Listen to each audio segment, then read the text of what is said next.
Hey guys, new video.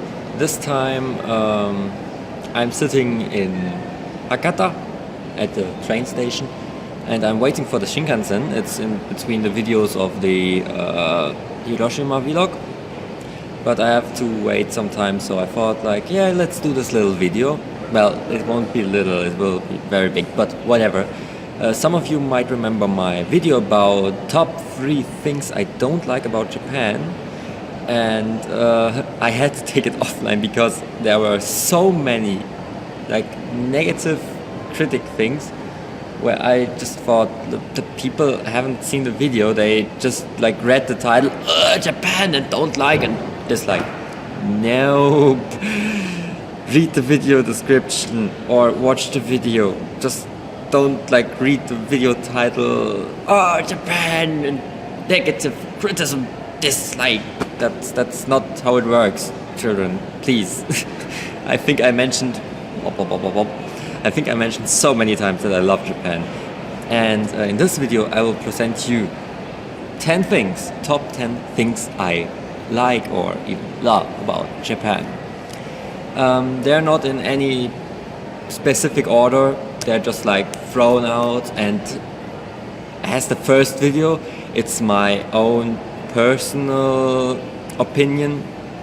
It doesn't have to represent your opinion or the opinion of the guy next to you, if there is a guy next to you. Could also be a girl or could just be air. It's probably just air. But whatever, let's go. The first thing I really like about Japan is the landscape. Japan has like a lot of mountains. A big part of the country only consists of mountains. And around those mountains you have the sea. And even in between the mountains you have like, there's sometimes a river, and then you have like little rice fields and those old traditional houses. And they're like really beautiful. So I would, anybody who like loves mountains and like river and very fairy tale-ish landscape, come to Japan, seriously. Inside of the mountain, like in the mountain areas, where you really just have like mountains, river and some houses. It's so beautiful. It's one of the, in my opinion, most beautiful places on the world. And at least I've seen pictures of beautiful places. I wasn't there yet, but I have seen pictures. That counts, okay? And from the places that I did visit, well, Japan, inside of the mountains, probably the most beautiful places I have ever seen in my life. Next are companies and vending machines. Wow, those things are pretty handy. They're expensive, but not too expensive, not unfair-ish expensive. They're a fair kind of expensive. They're a little bit more expensive. They're a little bit more expensive than your usual like supermarket, but they're open, especially now. Vending machines are open at every time, but the companies are open like around the clock, 24 hours. So if you're like 3 o'clock in the mornings, I'm so hungry, let's go to combini and pick something to eat up. That works, and those things are everywhere. Like the vending machines are every 100 meter, and the combini, well, walk 500 or at maximum 1,000 meters and you will find one. Those things are everywhere, so you won't like, if you're thirsty in Japan, there are ways to fix it. Coming to the third point, the probably most obvious point, anime, manga, subcultures, cosplay, because, well, that thing brought me here, basically, because I started watching anime, I started getting interest in Japan and Japanese culture and, well, in the whole stuff, and that's the reason why I'm here. So of course it has to appear in this list. It's just,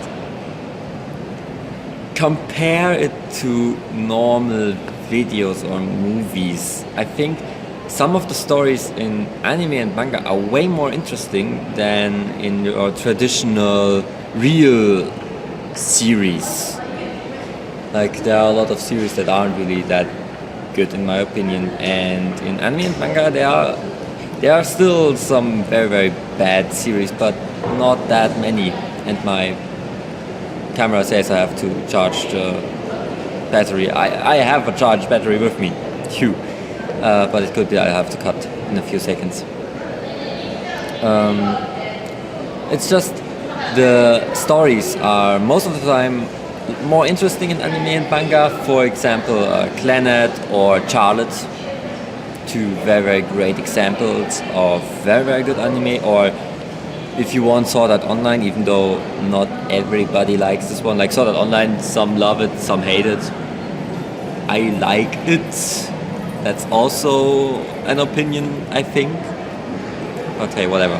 Okay, fourth point and the last point before I changed the battery. The Japanese mentality, like this whole family focus with the family in the like center, and it's just, I think it's a very very nice thing to be that focused around the family and everything. Okay, now I will quickly change the battery, so see you later or in a few seconds for you. Okay, I'm back with the next point, and that's Japanese onsen.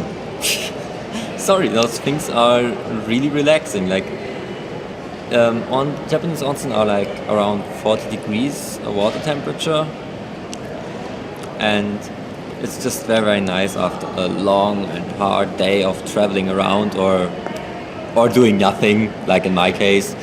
It's very relaxing to like go in one of those onsen and go a bit like, I'm melting. I will speed up a little bit because I don't want this video to get too long, because you know my upload speed.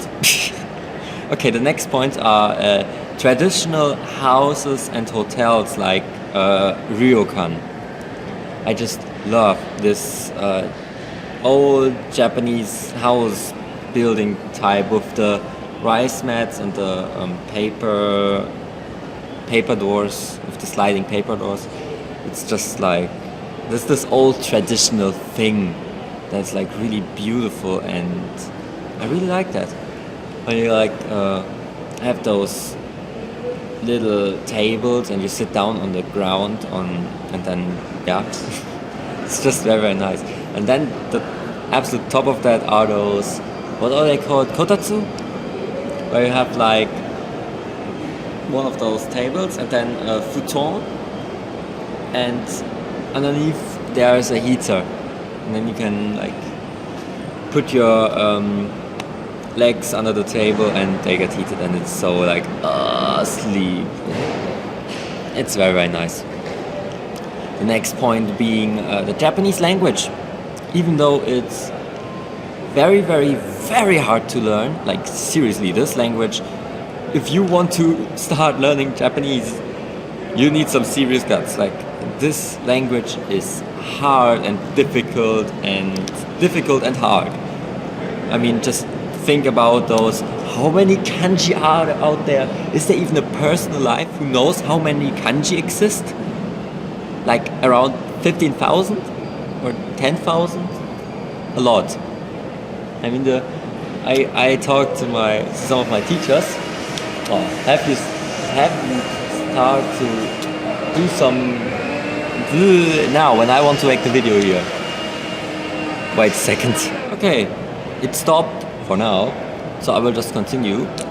I mean, for example, think of kanji.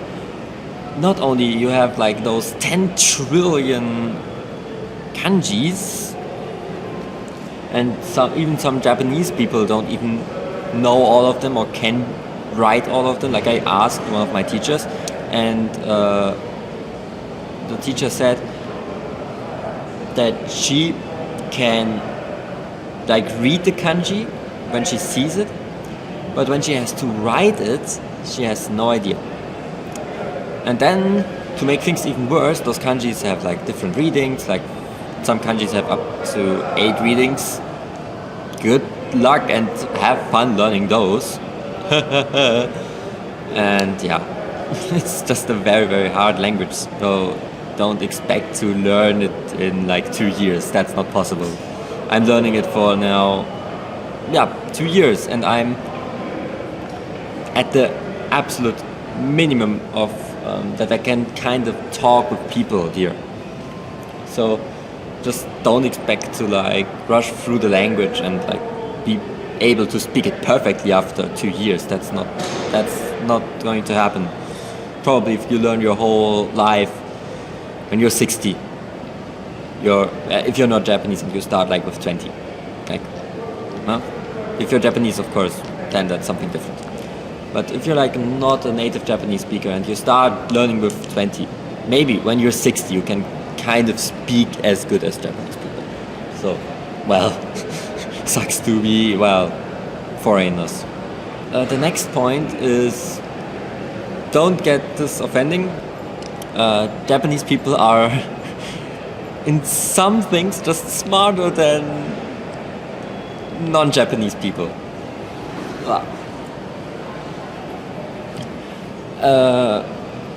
I especially mean things like the buses. I don't know how it's regulated in your country. I can only speak from Germany. In Germany we have like zones, and we pay a ticket, and for that ticket we can ride with the bus as long as it's in that zone. So the ticket doesn't care if you ride like 2 stations or 10 stations as long as it's inside of the zone. And in Japan, you pay for the distance you traveled. Means if you get into a bus and you take a ticket, you have a number on that ticket. And in every bus there's a big screen in the front of the bus saying the numbers and the price. And when you want to get off, you have to pay the price that is displayed on the screen. That's like way better, way more fair, and just a good system. And that's just one of many things where I just think that Japanese people may be a bit smarter than the rest of the world. No offense.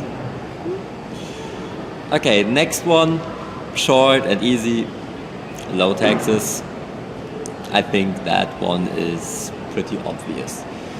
8%, you can't really argue about that. I mean, in Germany, we have 19%. So, Okay, the 10th and last point of my top 10 list. That's not really the top 10 because it doesn't have an order, but I just called it like that, so screw you and your logic. The Japanese friendliness. Sorry, I don't know. There are some people who are saying that Japanese people are racist. Sorry, I haven't experienced that. I'm here for 3 months now. Maybe I have to be here for 10 years to recognize that Japanese people would be racist. No, sorry. I haven't recognized that at all. Those people are by far the friendliest people I've ever seen in my life. Let's just put it like that. Japanese people can literally kill you with kindness. Or in general, like even in like shops or in restaurants, maybe it's just to earn more money or to make the customers more happy or whatever. But you always get water, and they're always friendly. And when you're leaving the restaurant, they all say "arigatou gozaimasu." The whole restaurant, all the people there are like, "Yeah, thank you so much," and that's just really cool. So I hope I kind of explained why I love this country so much. And everybody who says that I would be a weeaboo, screw you. Yeah. Because a weeaboo is something completely different, desu. Yeah. That's a weeaboo. I'm not a weeaboo. Screw you and your logic. Okay, thank you very much for watching today. I will now continue recording the Hiroshima vlog, and then I'm going back home very, very soon, and I'm sad. I don't want to go. Okay, but like I said, thank you very much for watching, and see you next video. Bye!